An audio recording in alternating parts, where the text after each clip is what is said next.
ಎಂತ ಪರಿಸ್ಥಿತಿ ತಂದ್ಬಿಟ್ಟು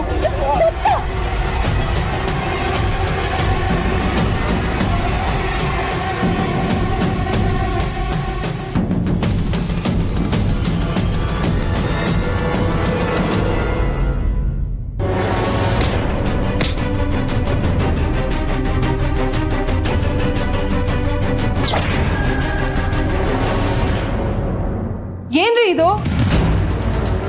ಹಾಸ್ಪಿಟಲ್ ಹೆಂಗಿರ್ಬೇಕು ಅನ್ನೋ ಕಾಮನ್ ಸೆನ್ಸ್ ಬೇಡ? ತೆಗಿರಿ ಕೈನ, ಇಲ್ಲದ್ರೆ ಪೊಲೀಸ್ ಸ್ಟೇಷನ್ ಕಂಪ್ಲೇಂಟ್ ಕೊಡ್ಬೇಕಾಗತ್ತೆ.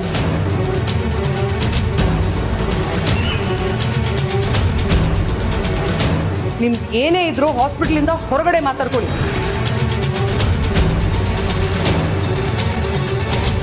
ಯಾರ್ರಿ ನಿಮ್ ಪೇಷಂಟ್? ಈಗಲೇ ಡಿಸ್ಚಾರ್ಜ್ ಮಾಡ್ತೀವಿ, ಕರ್ಕೊಂಡು ಹೋಗಿ. ಅಲ್ಲ ಡಾಕ್ಟರ್, ಇನ್ನೂ ಟ್ರೀಟ್ಮೆಂಟೇ ಮುಗ್ದಿಲ್ಲ, ಆಗ್ಲೇ ಡಿಸ್ಚಾರ್ಜು ಅಂದ್ರೆ ಇನ್ ಏನಮ್ಮ ಮಾಡೋದು? ಹೀಗೆಲ್ಲ ಆಡ್ತಾ ಇದ್ರೆ ಹೇಗೆ ಟ್ರೀಟ್ಮೆಂಟ್ ಕೊಡೋಕ್ಕಾಗತ್ತೆ? ನೋಡಿ, ಪೇಷಂಟ್ ನ ಇಲ್ಲಿಟ್ಕೊಳ್ಳೋದು ಒಂದೇ, ಮನೇಲಿ ಕರ್ಕೊಂಡು ಹೋಗೋದು ಒಂದೇ. ದಿನ ಇಂಜೆಕ್ಷನ್ ಹಾಕ್ಬೇಕು, ಕರ್ಕೊಂಡು ಬನ್ನಿ, ಕರ್ಕೊಂಡು ಹೋಗಿ.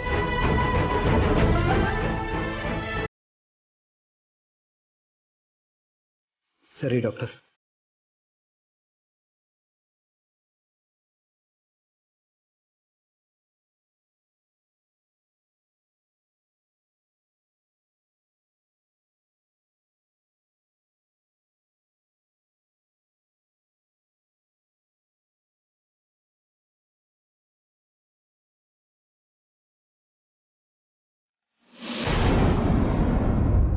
ಸರ್, ಬಿಲ್ ಎಷ್ಟಾಯ್ತು ಅಂತ ಹೇಳಿದ್ರೆ ಪೇ ಮಾಡ್ತೀನಿ. ಸರ್, ಪೇಷಂಟ್ ಹೆಸರು ಮಹಾಬಲ. ನಿಮಿಷ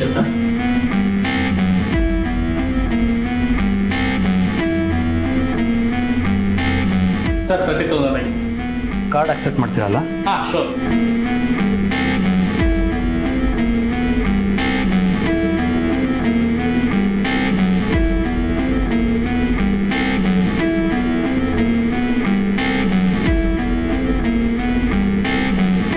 ಸಾರಿ, ನಾನು ಅರ್ಜೆಂಟಲ್ಲಿ ವಾಲೆಟ್ ತೆರೆದು ಮರೆತುಬಿಟ್ಟೆ.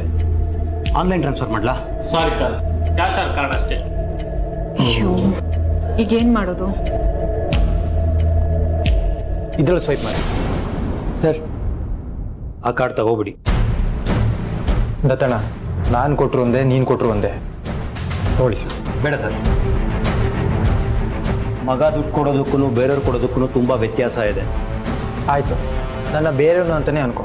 ಫಸ್ಟು ದೊಡ್ಡಪ್ಪನ ಮನೆ ಕರ್ಕೊಂಡು ಹೋಗೋಣ, ಆಮೇಲೆ ವಾಪಸ್ ಕೊಡ. ನಾನು ಯಾಕೋ ನಿನ್ನ ಹತ್ರ ಸಾಲ ಮಾಡಲಿ? ನನಗೆ ಇವಾಗ ದುಡ್ಡು ಬೇಕು ಅಂದರೆ ಬೇಕಾದ್ರೆ ನನ್ನ 80 ತಾಳಿನ ಅಡ ಇಟ್ಟು ದುಡ್ಡು ತೊಗೊಬರ್ತೀನಿ. ನಿನ್ನ ಸಾಲ ಎಲ್ಲ ಬೇಕಾಗಿಲ್ಲ. ನೀನು ಏನು ಬೇಕಾದ ಹೇಳು, ನಾನು ಬೇಜಾರು ಮಾಡ್ಕೊಳ್ಳಲ್ಲ. ಸರ್ ತಗೊಳ್ಳಿ. ಈಗ ಹೇಳ್ತಾ ಇರೋದು ಅರ್ಥ ಆಗ್ತಿಲ್ವಾ? ಮೊದಲು ಇನ್ನೂ ತೊಲಗು.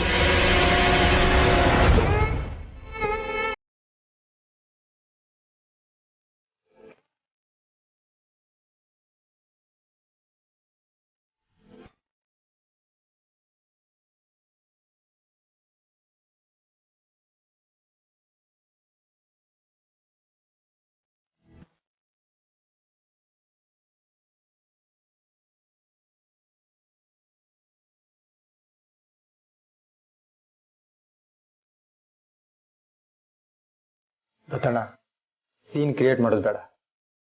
ಡಾಕ್ಟ್ರ್ ಹತ್ರ ಬಯಸ್ಕೊಂಡಿದ್ದೀವಿ, ಫಸ್ಟು ಕ್ಲಿಯರ್ ಮಾಡೋಣ. ಸೀನ್ ಕ್ರಿಯೇಟ್ ಮಾಡ್ತಿರೋದು ನಾನಲ್ಲ, ನೀನು. ಆಯಿತು, ಇದಕ್ಕೆಲ್ಲ ನಾನೇ ಕಾರಣ. ಫಸ್ಟು ಪೇಮೆಂಟ್ ಕ್ಲಿಯರ್ ಮಾಡಿ ಮನೆಗೆ ಹೋಗೋಣ. ಬೇಕಾಗಿಲ್ಲ. ಮತ್ತೇನೋ ಮಾಡ್ತೀಯಾ? ಇಲ್ಲೇ ಇರ್ತೀಯಾ? ಇಲ್ಲೆಲ್ಲ ಹಠ ಮಾಡ್ಬೇಕಾ? ಪ್ಲೀಸ್ ತಗೊಳ್ಳಿ.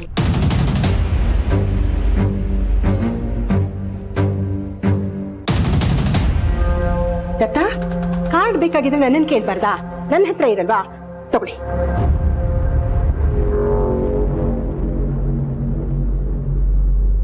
ಪಿಂಕಿ ಹೇಳಿ ಸಂಕೋಚ ಪಟ್ಕೋತಾ ಇದ್ದಾರೆ, ತಗೊಳಕ್ ಹೇಳೋ. ತಗೊಳ್ಳಿ ದತ್ತ ಅವ್ರೆ, ನಮ್ಮಮ್ಮನೂ ನಮ್ಮ ಮನೆಯವರೇ ಅಲ್ವಾ?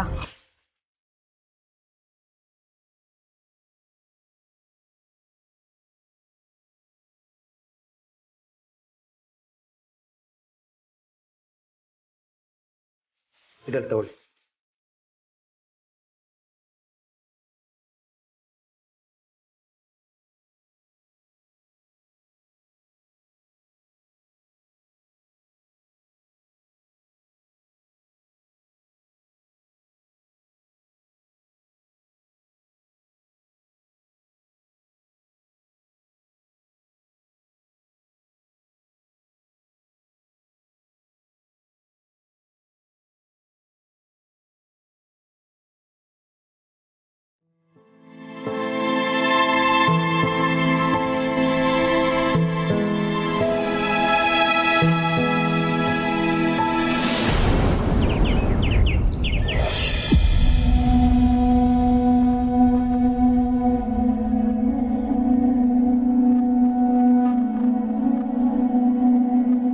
ಅಪ್ಪ ಈಗಾಗಿದೆ ಅಂತ ನೀವೇನು ಟೆನ್ಷನ್ ತಗೋಬೇಡಿ, ನಿಮ್ಮನ್ನು ನಾನು ಚೆನ್ನಾಗೇ ನೋಡ್ಕೋತೀನಿ. ನನಗೇನಾಗಿದೆಯೋ? ಹಾ, ನಾನು ಆರಾಮಾಗಿದ್ದೀನಿ.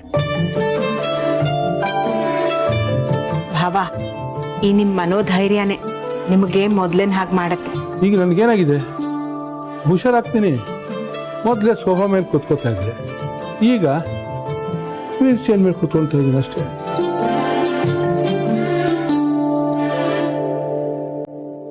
ಅಷ್ಟೇ ಆಗಿದ್ರೆ ಬೇಜಾರಾಗ್ತಿರ್ಲಿಲ್ಲ ಅಮ್ಮವ್ವ.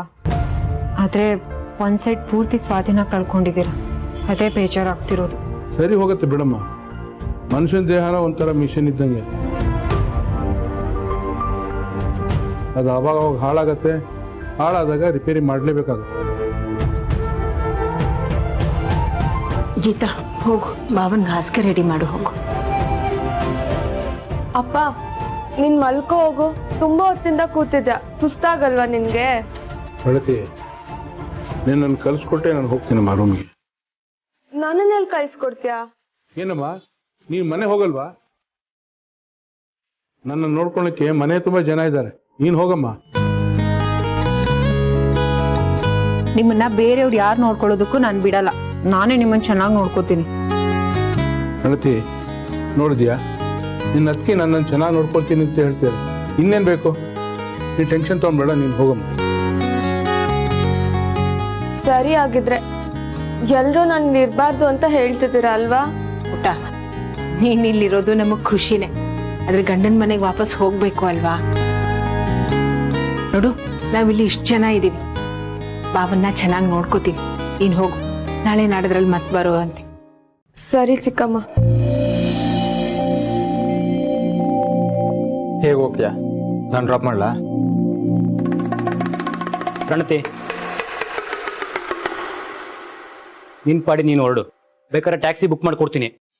ಯಾರ ಜೊತೆ ಹೋಗೋದು ನನಗಿಷ್ಟ ಆಗಲ್ಲ.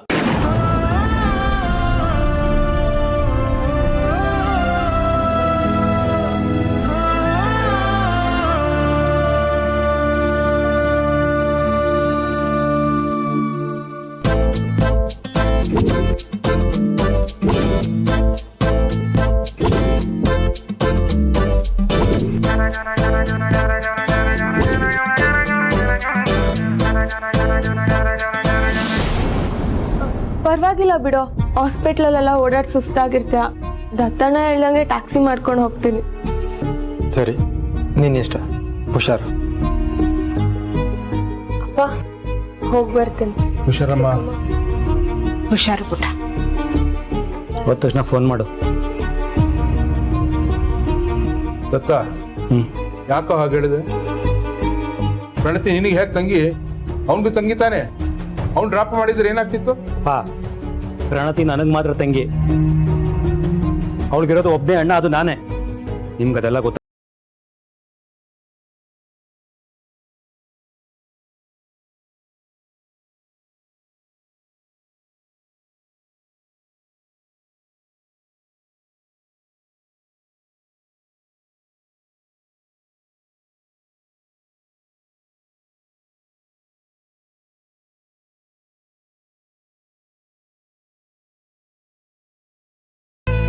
ಮನ್ಸಿಗೇನು ಹಚ್ಕೋಬೇಡ, ಕಾಲ ಎಲ್ಲಾನು ಸರಿ ಮಾಡತ್ತೆ ಕಣ. ತಾಳ್ಮೆ ಇಟ್ಕೋಬೇಕು ಅಷ್ಟೆ, ಯೋಚನೆ ಮಾಡ್ಬೇಡ.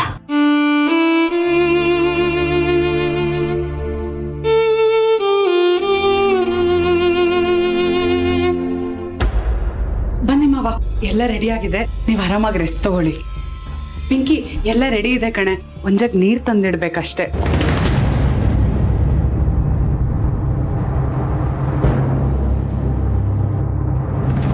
ಮಾಡೋದೆಲ್ಲ ಮಾಡ್ತಾರೆ, ಆಮೇಲೇನೋ ದೊಡ್ಡದಾಗಿ ಪ್ರೀತಿ ತೋರ್ಸಕ್ ಬರ್ತಾರೆ. ಯಾವನಿಗೆ ಬೇಕು ಇವ್ರ ಪ್ರೀತಿ?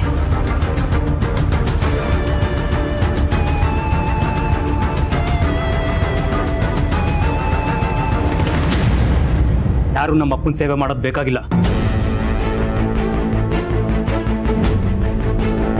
ಇಂಕೆ ಇದೆಲ್ಲ ಚೇಂಜ್ ಮಾಡು, ಹೊಸ ಬೆಡ್ ಸ್ಪ್ರೆಡ್ ಹಾಕು, ಪಿಲ್ಲೋ ಕವರ್ ಹಾಕು.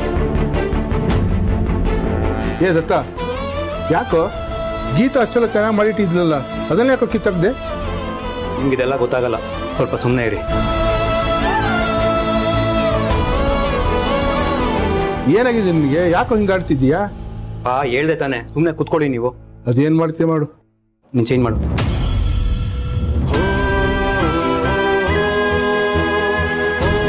ಪಿಂಕಿ, ಇನ್ಮೇಲೆ ಎಲ್ಲ ಕೆಲಸ ನೀನೇ ಮಾಡಬೇಕು. ಬೇರೆ ಯಾರಿಗೂ ನಮ್ಮ ಕೆಲಸ ಮಾಡೋಕೆ ಬಿಡಬಾರ್ದು, ಗೊತ್ತಾಯ್ತಾ? ಸರಿ.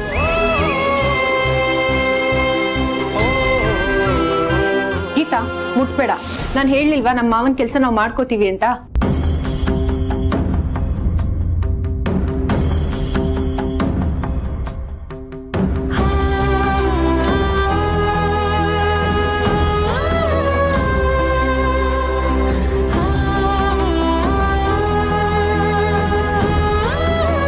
ಪಿಂಕಿ, ಅಪ್ಪ ಮಲ್ಕೋತಾರೆ, ನೀನು ಹೋಗಿ ಒಂದು ಜಗ್ಗಲ್ಲಿ ನೀರು ತಗೊಂಡು ಬಾ. ಸರಿ.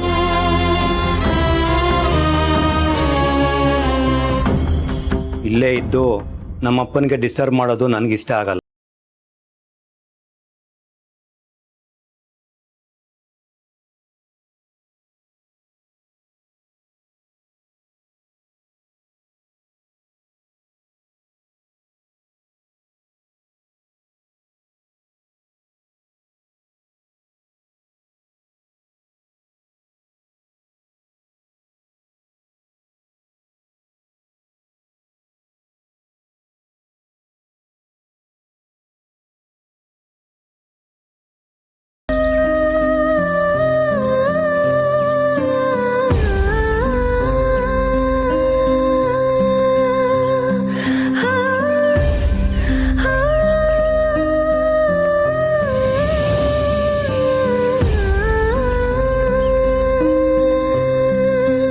ಗೀತಾ,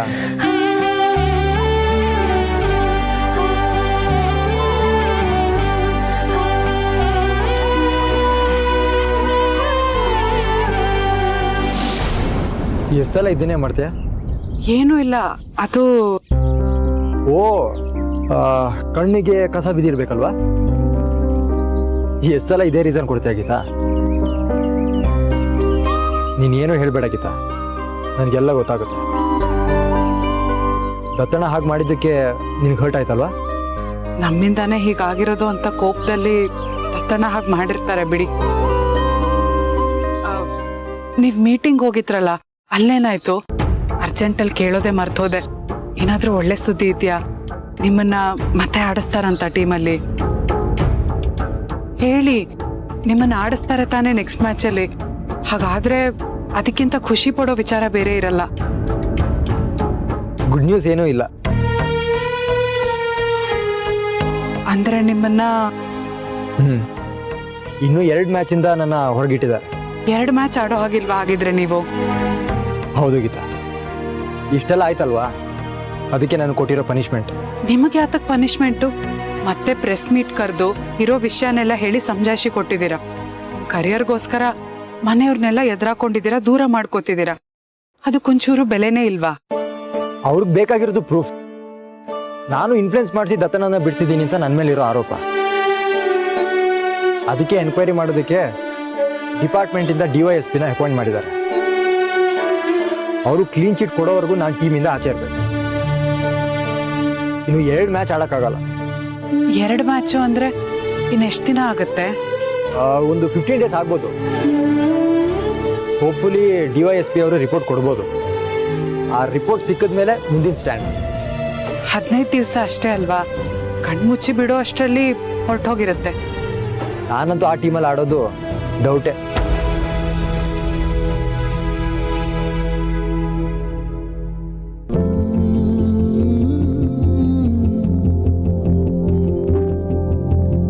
ಅಯ್ಯೋ ಪಿಂಕಿ, ಬೇಡ, ನಿನ್ಗೆ ಯಾಕೆ ತೊಂದರೆ? ನಾನೇ ತಗೋತೀನಿ. ಸುಮ್ಮನೆ ರೀ ಮಾವ, ನಿಮಗ್ ಸೇವೆ ಮಾಡೋ ಅವಕಾಶ ನನಗೀಗ ಸಿಕ್ಕಿದೆ, ಅದನ್ನ ಯಾಕೆ ಬೇಡ ಅಂತೀರಾ? ಅಲ್ಲಮ್ಮ, ನಾನೇನು ಊಟ ಮಾಡೋಕ್ಕಾಗೋದಿಲ್ಲ ಅಂತ ತಿಳಿಲ್ಲ. ನಾನು ಊಟ ಮಾಡ್ಬೋದು, ಒಂದು ಕೈ ಇದೆಯಲ್ಲ. ಬಿಡ್ತು ಅನ್ನಿ, ಹಾಗೆಲ್ಲ ಮಾತಾಡ್ಬೇಡಿ. ನಿಮ್ ಸೇವೆ ಮಾಡಿ ನನ್ನ ಪಾಪ ತೊಳ್ಕೊಳ್ಳೋ ಅವಕಾಶ ಸಿಕ್ಕಿದೆ ನನಗೆ. ನೀನೇನು ಪಾಪ ಮಾಡಿದ್ದೀನ? ಹಾಗೆಲ್ಲ ಅನ್ಕೋಬಾರ್ದು. ನೀವು ಮೊದ್ಲಿನ ಹಾಗಾಗೋವರೆಗೂ ನಾನೇ ಖುದ್ದಾಗಿ ನಿಮ್ ಸೇವೆ ಮಾಡ್ತೀನಿ. ಆಯ್ತಮ್ಮ, ಅದೇನ್ ಪುಣ್ಯ ಮಾಡಿದ್ನೆ ನಾನು. ಇಬ್ರು ಸೊಸೆಯಂದ್ರ ನಾನು ಸೇವೆ ತಗೋತಾ ಇದ್ದೀನಿ. ಏನ್ ಮಾವ, ಸೇವೆ ಮಾಡ್ತಾ ಇರೋದು ನಾನು, ಸೊಸೆಯಂದಿರು ಅಂತ ಹೇಳ್ತಿದ್ದೀರಲ್ಲ? ಯಾವಾಗ್ಲೂ ಆ ಗೀತಾ ಎಲ್ಲಾ ಕೆಲ್ಸನೂ ಅವಳೇ ಮಾಡಿ ಅವಳೇ ಪುಣ್ಯ ಕಟ್ಕೋಬೇಕು ಅಂತ ಸ್ವಾರ್ಥದಿಂದ ಇರ್ತಾಳೆ. ಈ ಸಲ ನಾನು ಸ್ವಾರ್ಥಿ ಅಂತ ಅನ್ಕೊಂಡ್ರು ಪರವಾಗಿಲ್ಲ, ನಾನೇ ನಿಮ್ ಸೇವೆ ಮಾಡ್ತೀನಿ. ಆಯ್ತಮ್ಮ, ಎಲ್ಲ ಪುಣ್ಯ ನಿನಗೆ ಬರಲಿ. ಬೇಕಿದ್ರೆ ಗೀತನ್ ಕೇಳು, ಅವಳು ಮಾಡಿರೋ ಸೇವೆ ಪುಣ್ಯನು ನಿನಗೆ ಬರುತ್ತೆ. ಬೇಕಾಗಿಲ್ಲ, ನನ್ ಪುಣ್ಯ ನನಗ್ ಸಾಕು. ನೀವು ಊಟ ಮಾಡಿ. ಹಾಗೆ ಇನ್ ಸ್ವಲ್ಪ.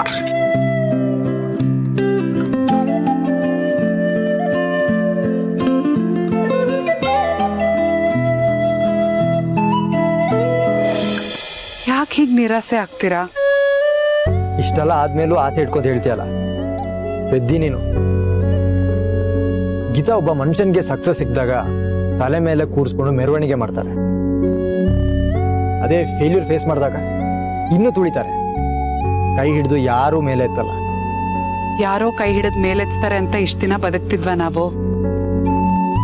ಇಲ್ಲ ತಾನೆ, ನಮಗೆ ನಮ್ತನ ಅನ್ನೋದಿರುತ್ತೆ. ಅದ್ರ ಮೇಲೆ ನಾವು ನಂಬಿಕೆ ಇಟ್ರೆ ಸಾಕು. ನನಗ್ಯಾಕೋ ಎನ್ಕ್ವೈರಿ ಎಲ್ಲ ಮುಗ್ದು ನಿಮಗೆ ಕ್ಲೀನ್ ಚಿಟ್ ಸಿಕ್ಕು ಮತ್ತೆ ಟೀಮ್ಗೆ ಕ್ಯಾಪ್ಟನ್ ಆಗ್ತೀರಾ ಅಂತ ಅನಿಸ್ತಿದೆ. ಹೇ, ಅನ್ನ ನಂಬಿಕೆ ಅನ್ನಲ್ಲ, ಭ್ರಮೆ ಅಂತಾರೆ. ಏನು ಪರವಾಗಿಲ್ಲ, ಆ ಭ್ರಮೆನೇ ಬಲವಾಗಿ ನಂಬಿದ್ರೆ ಅದು ನಡೆಯತ್ತೆ. ನನಗಂತೂ ಯಾವ ನಂಬಿಕೆ ಇಲ್ಲ ಗೀತಾ. ನನ್ನ ನಂಬಿಕೆ ಯಾವತ್ತೂ ಸುಳ್ಳಾಗಿಲ್ಲ, ಆಗೋದೂ ಇಲ್ಲ. ನಿಮಗೆ ಒಳ್ಳೇದು ಹಾಗೇ ಆಗತ್ತೆ, ಬರೆದಿಟ್ಕೊಳ್ಳಿ.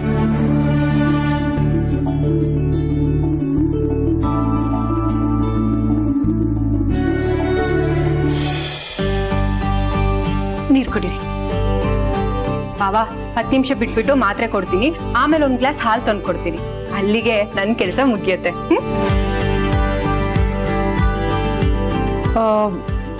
ಮಾವ ಆಮೇಲೆ ಬೇಡ, ಈಗ್ಲೇ ಹಾಲು ತಂದು ಕೊಡ್ತೀನಿ, ಹಾಲು ಕುಡೀರಿ. ಇರ್ಲಿ ಬಿಡಮ್ಮ, ಈಗ ತಾನೇ ಊಟ ಮಾಡಿ 10 ನಿಮಿಷ ಬಿಟ್ಟು ಹಾಲು ಕುಡಿದ್ರಾಯ್ತು. ಬೇಡ ಬೇಡ, ಆಮೇಲೆ ನಿಮ್ ಮುದಿನ ಸೊಸೆ ಬರ್ತಾಳೆ, ನಾನೇನ್ ಸೇವೆ ಮಾಡ್ಲಿ ಅಂತ. ಅದಕ್ಕೆ ನಾನು ಈಗ್ಲೇ ಹಾಲು ತಂದು ಕೊಡ್ತೀನಿ. ಅವಳಗ್ ಸೇವೆ ಮಾಡೋದಕ್ ನಾನ್ ಬಿಡೋದಿಲ್ಲ, ನೀವ್ ಈಗ್ಲೇ ಹಾಲು ಕುಡಿಬೇಕು. ಯಾವ್ದಕ್ಕೆ ಅವಕಾಶ ಮಾಡ್ಕೊಡಲ್ವೇ?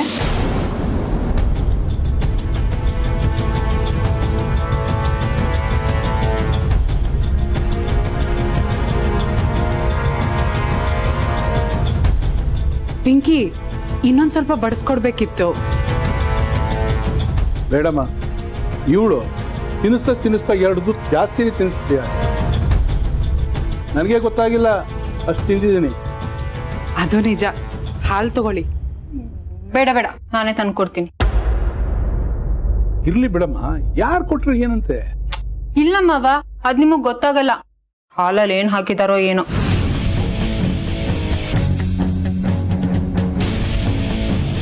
ಏನ್ ಪಿಂಕಿ ಹಾಗಂದ್ರೆ? ಮಾವ, ಅದು ನಾನು ಹೇಳಿದ್ದು ನೀವು ಶುಗರ್ಲೆಸ್ ಅಲ್ವಾ ಕುಡಿಯೋದು. ಅವಳು ಏನಾದ್ರು ಶುಗರ್ ಹಾಕೊಂಡ್ ಬಂದಿದ್ರೆ ಅದಕ್ಕೆ ಚೆಕ್ ಮಾಡಿ ನಾನೇ ತಗೊಂಡ್ಬರ್ತೀನಿ ಅಂತ ಹೇಳಿದ್ದು. ಮಾವ ಕುಡಿಬಿಡಿ, ನಾನೇ ತಂದು ಕೊಡ್ತೀನಿ.